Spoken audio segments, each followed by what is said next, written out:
We are good. Yeah, it's obviously it has been a very crazy and also tough time. Yeah, but yeah, it was difficult. But on the other hand, I don't want to sound arrogant or something, but it was also good for us. You know, like we've been touring so much for so many years, and yeah, it just felt good to you recharge the batteries. You anticipated my second question.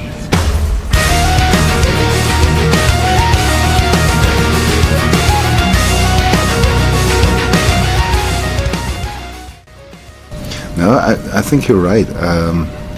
Yeah, I was saying like it was like recharging the batteries, and it was a bit like that. Yeah, I think we, after just some time, taking time for your own life, I think it did a lot to our creativity, and yeah. So also in that sense, I think it was cool. And we are working on new music, and I think it will be, yeah, how can I say, creative. I mean, we're just experimenting with things that we have not done before yet. So, and also like we just released the first single just a few weeks ago, and yeah, also that I think it's fresh somehow, like for Eluveitie standards. It's a little bit different. We tried out new things, and yeah, and I think that's cool.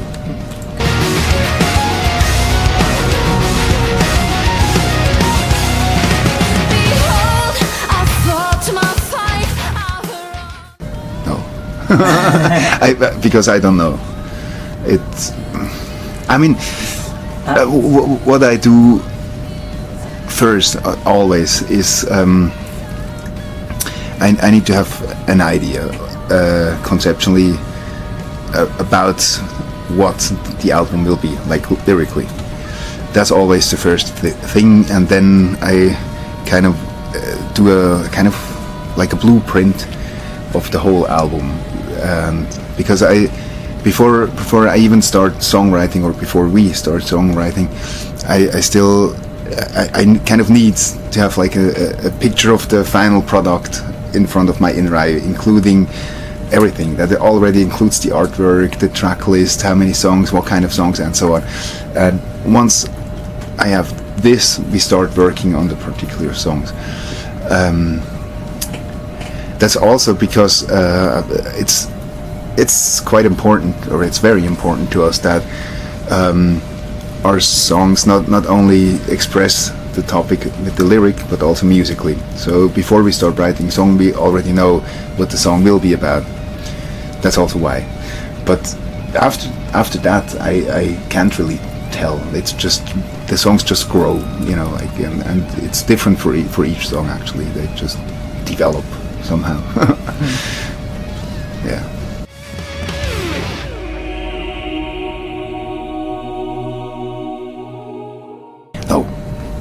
No. But we are currently working at it.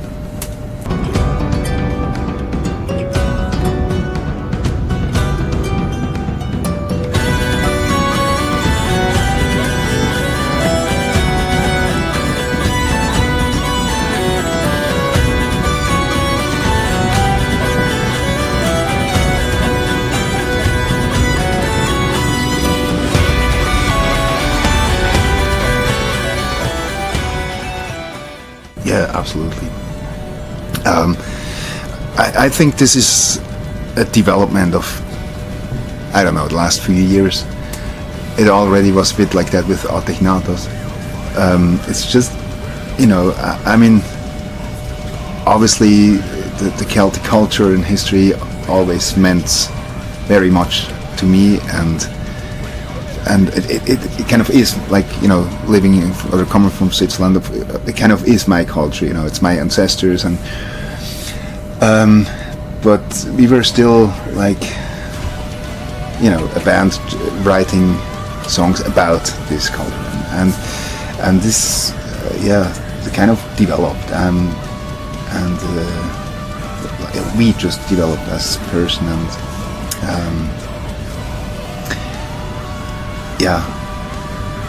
and obviously, I mean, especially the next album will come with kind of a message, and it's probably maybe the first time in our history. I wouldn't completely say it like this, but already Atignados had like a little bit of message. But you know, in the past, if you take like Slania or Everything Remains, it was more like storytelling. You know, like it was each song told something about something that happened 2,000 years ago or something like that. And the next album will actually really have like a message, a pretty socio-critical message, but obviously like from a deeply pagan and Celtic point of view. But it will be like, you know, questioning our modern societies and the way we live today.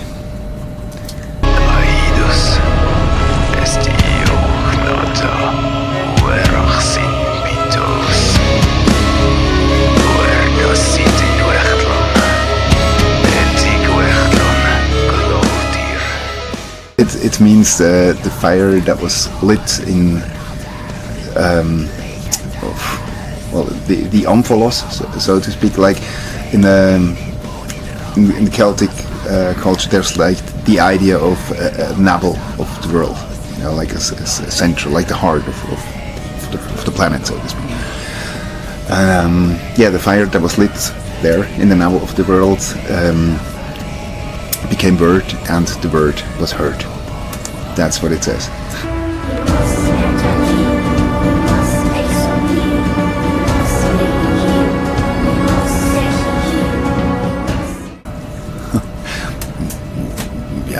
Maybe you can put it like this, but we just felt that it fits very well, because the song Eidus is a little bit something like a revolution song or something like that, lyrically, and starting off with this kind of battle ritual kind of thing of Catholics, it just made sense. That's basically why.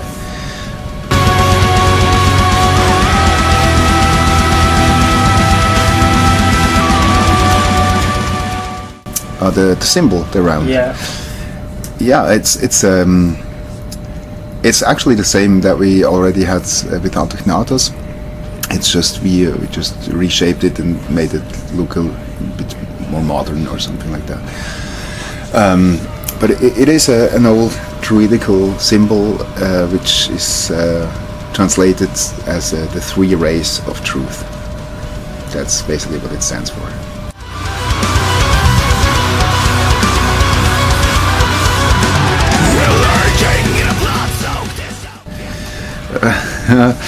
Well, I can actually say this. It's basically the theme of the song Eidus.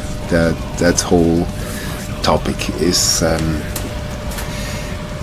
that's what the album will be about. It's all based on a very ancient text, actually. There was there's a lot to explain. The Celtic Druids, they taught something like a eschatology, like, you know, the teaching of the end of the world. But in the way they put it, it was not like an apocalypse, like an end to the world, but it was more about like recurring new beginnings. But they were always speaking of the earth being cleansed by waters and fires. And from the Celts, that's basically all we know, because the Celts, the Druids, didn't write their lore down. It was just, you know, passed on orally. But in the last years, many years actually, I've been researching and studying and thinking like a lot about this, and I think it was 2 years ago. I kind of started to find like the missing parts, And funnily enough, that was actually in Egypt, and because it is a scientifically proven fact that the Celts, they had a lot of let's say intellectual exchange with other cultures, especially if it comes to mythological and religious questions. They had a lot of interchange with the Greek, for instance, mostly with the Greek, a lot with them, but even like with Egyptians as well. And it was around, I think, correct me if I'm wrong, but I think it was around 300 BC, where there was this time called Hellenism. And it was a time where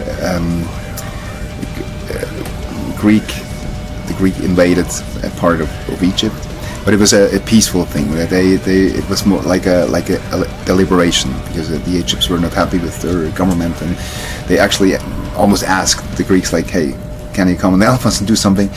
And so, like, this part of Egypt kind of belonged to Greece, and obviously culturally and religiously a lot of things merged together. And also from that period there was like a syncretical, how do you say, like a merging of the Greek god Hermes and the Egyptian god Thoth.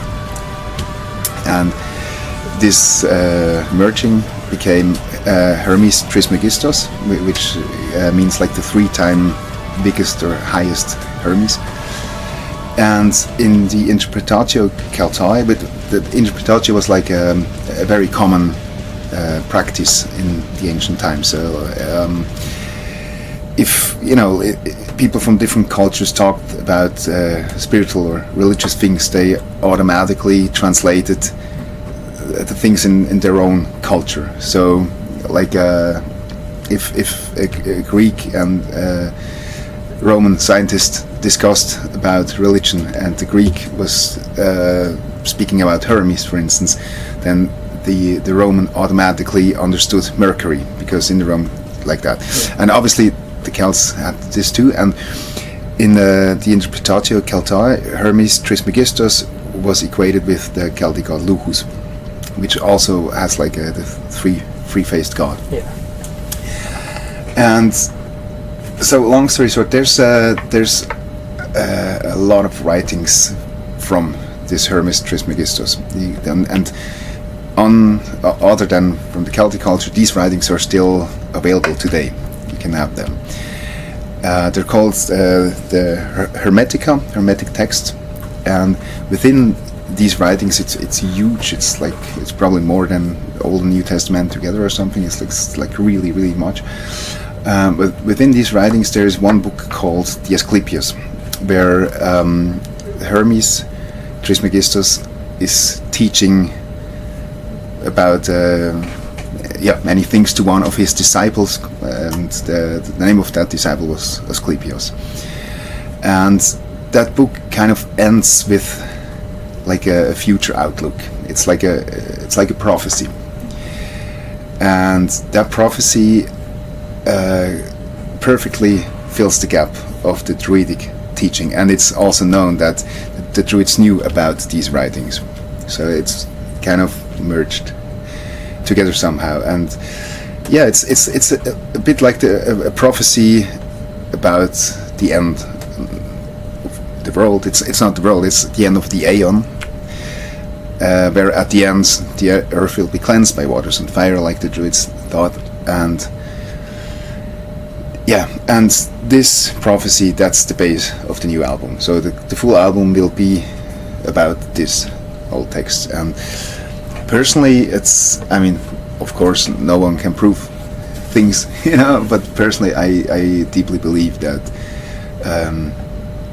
of course, that this is true. I believe in that, and I also believe that this text is actually speaking about our time, and I do believe that we are heading towards an Aeon, and a lot of things are going to happen in the next, 200 years or something like that. So yeah, that's basically what the next album will be about.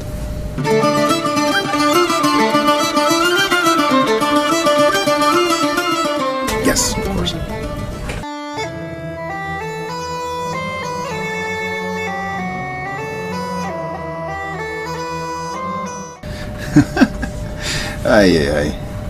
Yeah, that's a long time ago. I mean, originally it was just like realizing a dream that I had for a long time already.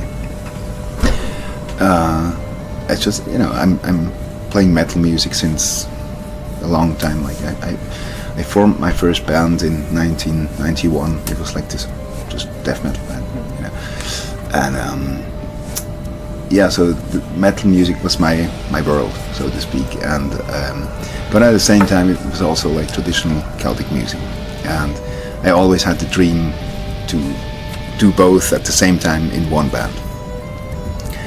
And I just always tried. Actually, I the first band that I formed for doing something like Eluveitie, that was already 8 years before I founded Eluveitie. I just tried several times, but it just never worked. Like the bands that I founded always ended up like pure folk bands without metal. Because back in the day that combination of both was not common at all. It's not like today, and so when you looked around in the metal scene and asked people, I want to form a band, but with violins and whistles, everybody was like, are you crazy or what? And it was the same like in among folk music. Like as soon as they heard a blast beat or something, they were like, oh my god, what is this? So it was very difficult to motivate people for a crazy project like this. That's why it took me so long, and what made it very difficult back in the day. And Eluveitie actually was kind of my last attempt, and I had the idea of starting it just as a mere studio project, simply because it didn't seem to be possible otherwise, and I thought as a studio project people would be easier to join, because they just can come to the studio, record their stuff and leave again, and no band, no rehearsals, nothing. And like this, actually it worked.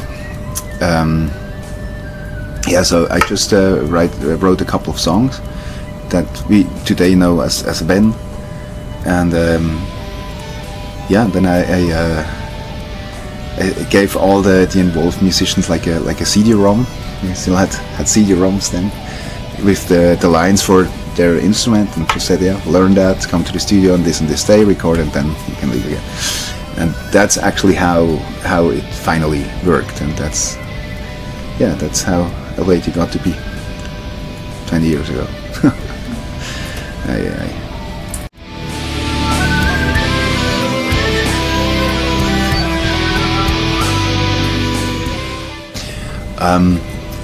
I mean, obviously, I always wanted it to be a real band, but as I said, it was just it wasn't possible to find people for something weird or crazy like that. And after when was released, it became easier, because on one hand I could show people, look, this is how it sounds.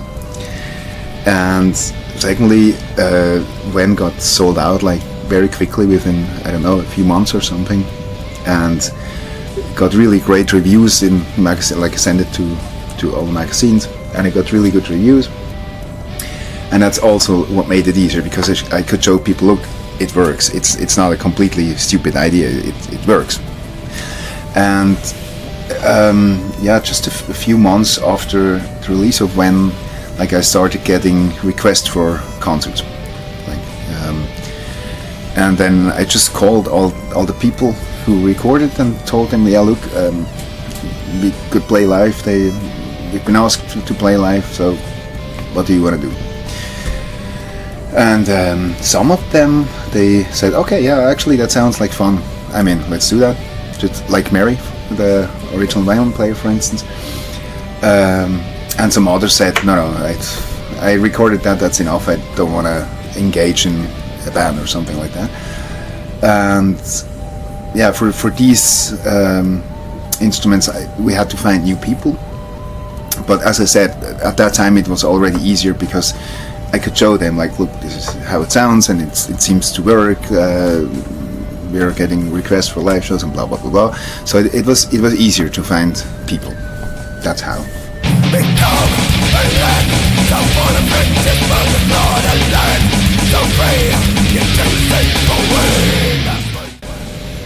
I have no idea. No, I don't think so. But John Albertine will be part of the next album. Yeah, we have we lost track of each other over the years, but I think it was last year probably.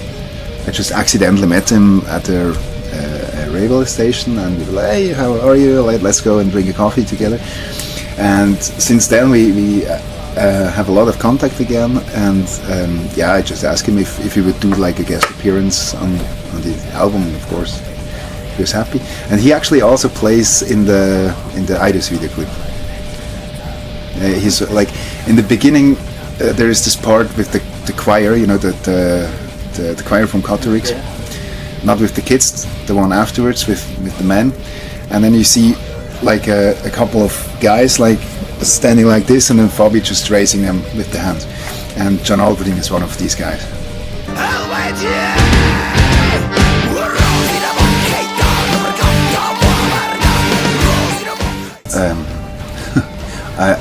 I didn't sing. That's why. I've never done this, and I was just never thinking about it. I thought I cannot do that, and I just never found a singer like I wanted to. You know, I had something specific in mind, and I just couldn't find a singer that sounds like that. Also John, he just did it at the end of the day, but it was not like I wanted it to be. We just couldn't find someone else. But in the first place, John was the bass player, and then for the release of When, he just did it, and it was like it was, you know. But I said, let's still keeping looking for someone, and I just never really found a person. But in all that time when we were looking for a vocalist, we already wrote new songs, and I did pre-productions at home, and for the pre-productions I did the vocals, or I tried, just to, you know, it's a pre-production, so you can hear, okay, there is vocals, there is, so like that. And it was actually my other bandmates then, they at some point they came up to me and said, actually it doesn't sound that bad, why don't you just sing? And then I was like, maybe I can try. And then we recorded Spirit, that album, and then I just tried, and ever since I'm doing that.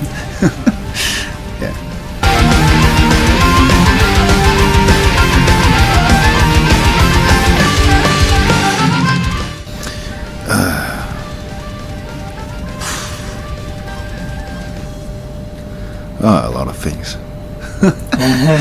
No, actually, I wouldn't say anything. I mean, I would have some advices for young Chrigel, but then again, you know, if young Chrigel was different, then everything probably was different. Then who knows if it would be better or not? So I would just leave it as it was. It's okay.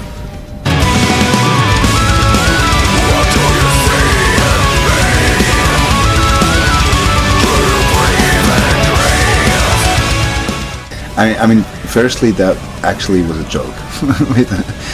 I mean, we never really cared, you know, like about what we call our music. And at that time, that kind of combination of folk and metal was new, relatively new, and it was just fucking ridiculous, like how many descriptions of that kind of music. In the magazines there was like folk metal, there was pagan metal, there was Viking metal, Celtic metal, forest metal, even and we were just like, oh, this is ridiculous. You know, this is stupid. There is a ton of subgenre for everything. And actually, just to make fun of that, we thought, okay, let's come up with even another description, and let's make something long and stupid. So it actually was a joke. But yeah, suddenly like the magazine started referring to that, and we were like, oh, okay, shit. But yeah, but it was just a joke. And your second question about the new generation of folk metal bands, I have to say I have no idea. I really don't know because I don't know. I don't know what bands there are and how they sound. I don't. I mean, I do listen to music, obviously, but I really don't know a lot of new releases and metal bands, and so I have no idea.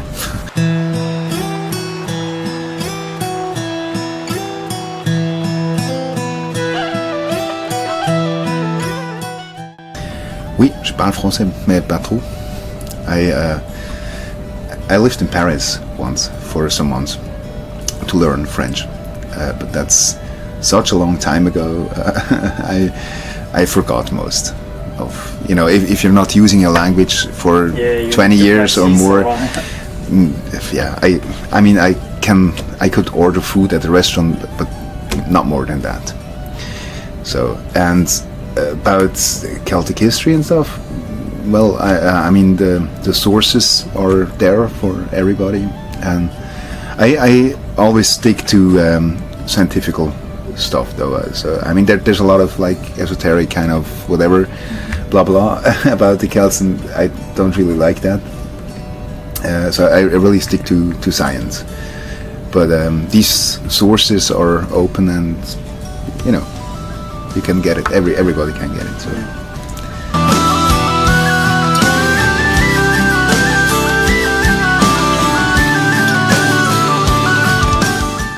Oof. I couldn't decide. There's a lot of nice venues. If festivals also count, then obviously Hellfest. That's super cool. My favorite place in France, I wouldn't know. Probably Brittany. I really love La Bretagne. It's a really beautiful place and beautiful culture. Yeah, beautiful music, obviously. Yeah.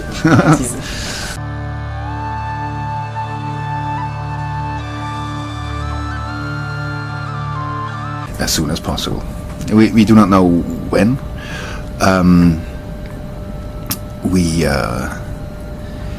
It's still very difficult touring. We have started working on a North American tour, and that it was not possible to do that. We planned to do this year, and it was not possible. And actually, it sounds crazy, but the reason why it wasn't possible was because there was no tour bus.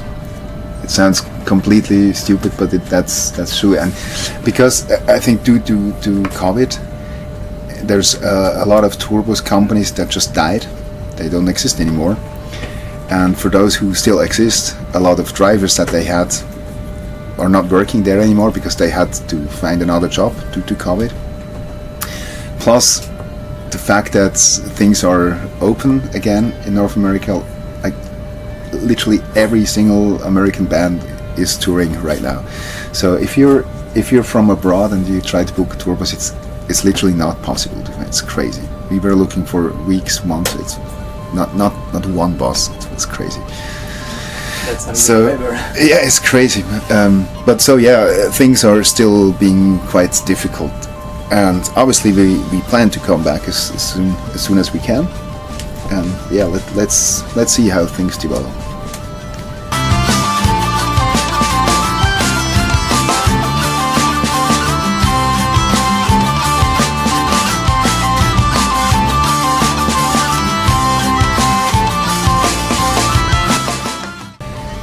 Yeah, I guess I think after judging from what we have so far is, I think it's like both parts developed, and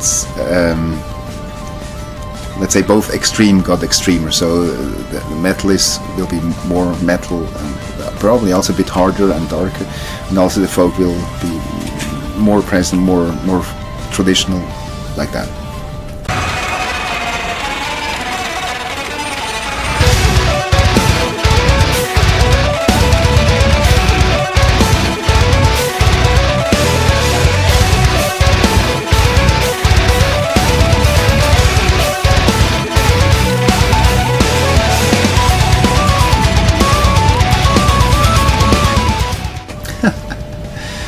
I mean, at the end of the day, I think this change is happening right now, and it's very, very, very much needed because we as a species, we humans, developed in a very, very unhealthy way, and in a very dark way as well, and the whole thing is basically about to return to become what we originally were meant to be, and well, in simple words, to just turn around and stop doing what we are currently doing, and start walking with Mother Earth again instead of against her. That's basically the whole thing.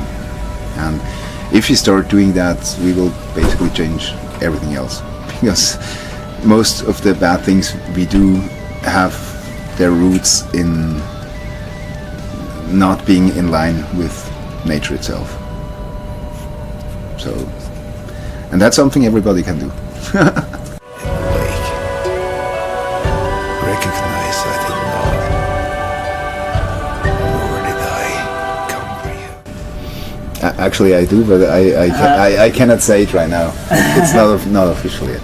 I mean, sometimes a little pressure can help. So we know when we have to be finished with all the songs. Yeah, but we're working on it, and it will come.